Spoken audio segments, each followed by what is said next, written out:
Notex, c'est d'abord un site web qui se présente comme un réseau qui va accueillir un certain nombre d'acteurs qui ont une posture de reporter, donc pas de journalistes au sens strict du terme, qui vont passer leurs jours, leurs semaines et je dirais plus encore à observer un phénomène qui pour moi est bourgeonnant et qui est en train d'exploser, qui est le phénomène des communautés créatives et innovantes. Ce sont des groupes d'acteurs collectifs qui peuvent être structurés en association ou pas d'ailleurs, pas en entreprise bien sûr, enfin en tout cas jusque-là, qui vont s'emparer d'un thème qui va être l'innovation sociale, qui va être l'éducation, qui peut être la presse ou le journalisme. Et on a ce type de groupe. Et les reporters en question trouvent sur Notex, je pense, un espace d'expression pour raconter ces histoires, pour faire des portraits, pour faire des mini-brèves et raconter l'évolution de ces communautés, c'est-à-dire leur gouvernance et la façon dont la transparence s'organise, les modes d'action et les formats qu'ils peuvent développer. Et une manière d'être au contact de ce type de reporters et de ce type de communauté, c'est d'aller tout simplement dans des espaces d'accueil typiques comme peuvent l'être les espaces de coworking.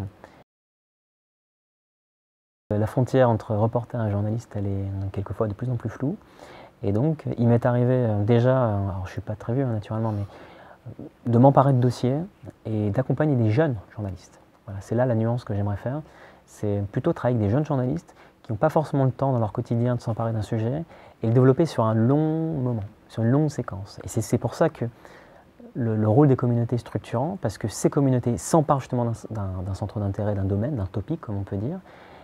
et vont réunir une communauté, enfin un certain nombre d'acteurs qui ont une expertise intrinsèque extrêmement forte, quoi. Je crois que tous les journalistes doivent être polyvalents de culture. C'est-à-dire que chacune et chacun doit avoir été confronté une fois dans son cursus et dans sa pratique au montage, à la captation audio, au terrain, à la data analyse, au traitement de données. Mais ensuite, ce qui fait la qualité et la force, à mon avis, des journalistes, c'est justement de rentrer dans des environnements et dans des écosystèmes professionnels où justement ils sont confrontés à des vrais designers, des vrais développeurs qui savent maîtriser tous les langages, qui sont capables de coder à une vitesse faramineuse, des phénomènes qu'on observe d'ailleurs aussi dans la recherche. Aujourd'hui, le couplage devient de plus en plus intéressant entre ce que j'appelle les reporters, des gens qui ont des capacités d'écriture, des capacités de captation, des capacités d'analyse qui peuvent être extrêmement intéressantes, et d'appuyer sur cette multitude, justement d'en profiter, c'est une force, un effet de levier, pour la raconter, le mettre en scène, et penser quelque chose que là, les reporters ne savent pas faire, c'est le rapport à l'audience, le rapport au public, le rapport aux gens qui justement se nourrissent de ces histoires, quoi. Là, il est exceptionnellement bon et c'est ce qui fait sa qualité, je pense.